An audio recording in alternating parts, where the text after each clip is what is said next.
आप सबका स्वागत है साथियों। आज बजट सत्र के प्रारंभ में मैं समृद्धि की देवी मां लक्ष्मी को प्रणाम करता हूं।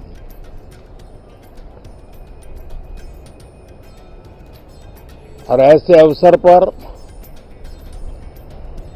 सदियों से हमारे यहां मां लक्ष्मी का पुण्य स्मरण किया जाता है।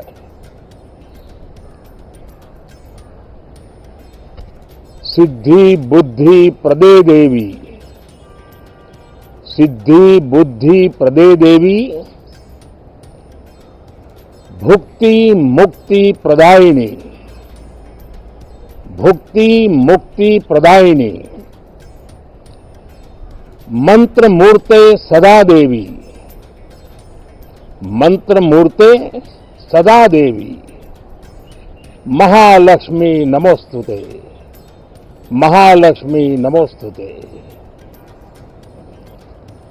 मां लक्ष्मी हमें सिद्धि और विवेक देती है,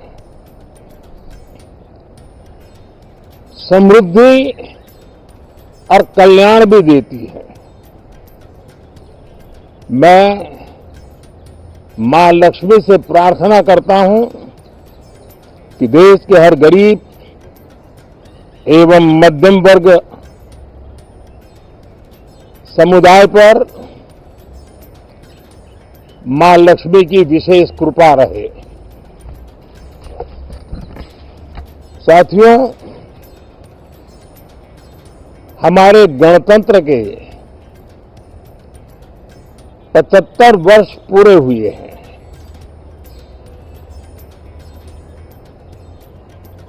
और ये हर देशवासी के लिए सर्वाधिक गौरवपूर्ण है और विश्व के लोकतांत्रिक जगत के लिए भी भारत का ये सामर्थ्य अपनी एक विशेष स्थान बनाता है। साथियों, ये देश की जनता ने मुझे तीसरी बार ये दायित्व दिया है और इस तीसरे कार्यकाल का ये पहला पूर्ण बजट है।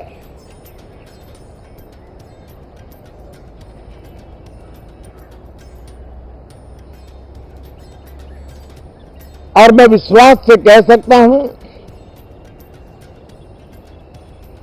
कि 2047 जब आजादी के 100 साल होंगे,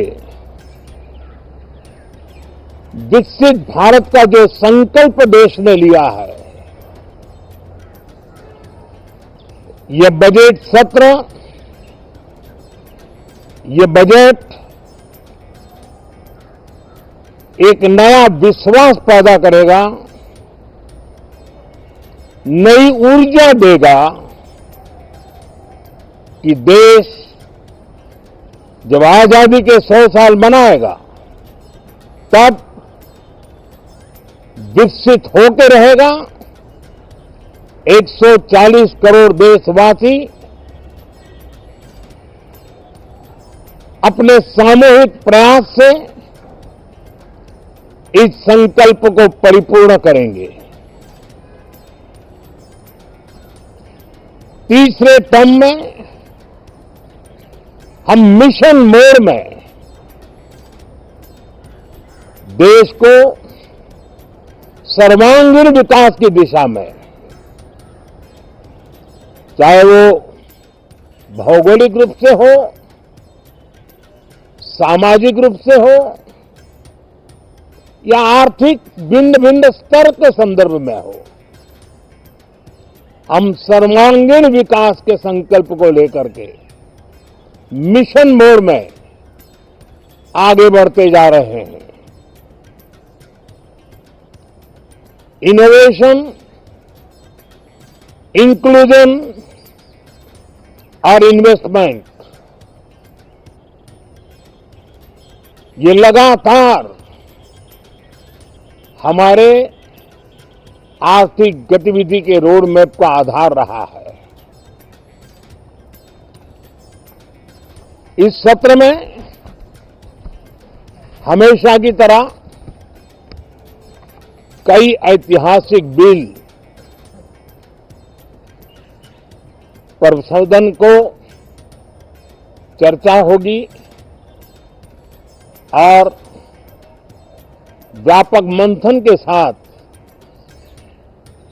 वो राष्ट्र की ताकत बढ़ाने का काम करने वाला कानून बनेंगे। विशेषकर नारी शक्ति के गौरव को पुनः प्रस्थापित करना, पंथ संप्रदाय के भेद से मुक्त होकर के हर नारी को सम्मानपूर्ण जीवन मिले, उसको भी समान अधिकार मिले, उस दिशा में इस सत्र में कई महत्वपूर्ण निर्णय लिए जाएंगे। Reform, perform and transform. जब विकास की तेज गति को प्राप्त करना होता है तो सबसे ज्यादा बल रिफॉर्म पर रहता है। राज्य और केंद्र सरकार ने मिलकर के परफॉर्म करना होता है और जन भागीदारी से हम ट्रांसफॉर्मेशन देख सकते हैं। हमारा युवा देश है, युवा शक्ति है और आज जो 20-25 साल की आयु के नौजवान है, जब वो 45-50 साल के होंगे तब वो विकसित भारत का सबसे बड़े बेनिफिशियरी होने वाले हैं। उम्र के इस पड़ाव पे होंगे, नीति निर्धारण की व्यवस्था में उस जगह पे बैठे होंगे कि वे गर्व के साथ आजादी के बाद जो 17वीं शताब्दी शुरू होगी, एक विकसित भारत के साथ आगे बढ़ेंगे। और इसलिए ये विकसित भारत के संकल्प की पूर्ति का प्रयास, ये अथाग मेहनत आज जो हमारे टीनेजर्स हैं, हमारी युवा पीढ़ी है, उनके लिए ये बहुत बड़ा तोहफा बनने वाली है। जो लोग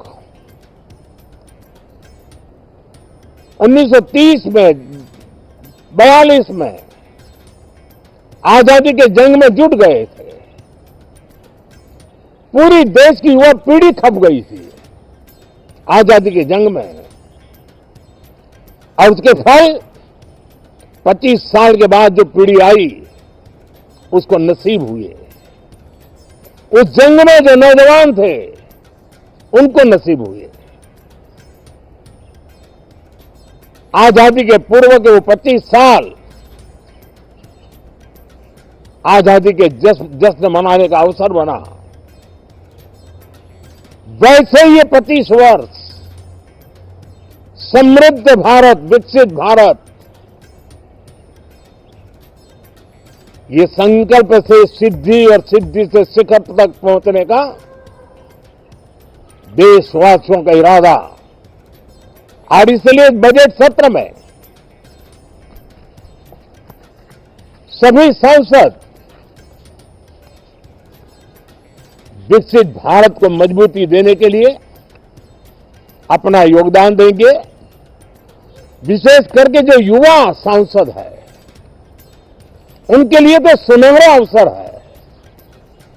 क्योंकि वो आज सदन में जितनी जागरूकता, जितनी भागीदारी बढ़ाएंगे और विकसित भारत के जो फल है वो तो उनकी नजर के सामने देखने को मिलने वाले हैं। और इसलिए युवा सांसदों के लिए एक अनमोल अवसर है। साथियों, मैं आशा करता हूं कि हम देश की आशा आकांक्षाओं के इस बजट सत्र में खरे उतरेंगे। साथियों, आज एक बात आपने जरूर नोट की होगी, मीडिया के लोगों ने तो जरूर करनी चाहिए। शायद 2014 से लेकर अब तक शायद पहला पार्लियामेंट का सत्र है कि जिसके एक दो दिन पहले कोई विदेशी चिंगारी नहीं पकड़ी है। विदेश में से आग लगाने की कोशिश रही हुई है। 10 साल से यानी 14 से देख रहा हूं, हर सत्र के पहले शरारत करने के लिए लोग तैयार बैठते थे और यहां उसको हवा देने वालों की कोई कमी नहीं है। ये पहला सत्र में पिछले 10 साल के बाद देख रहा हूं कि जिसमें किसी भी विदेशी कोने से कोई चिंगारी नहीं हुई। साथियों, बहुत बहुत धन्यवाद।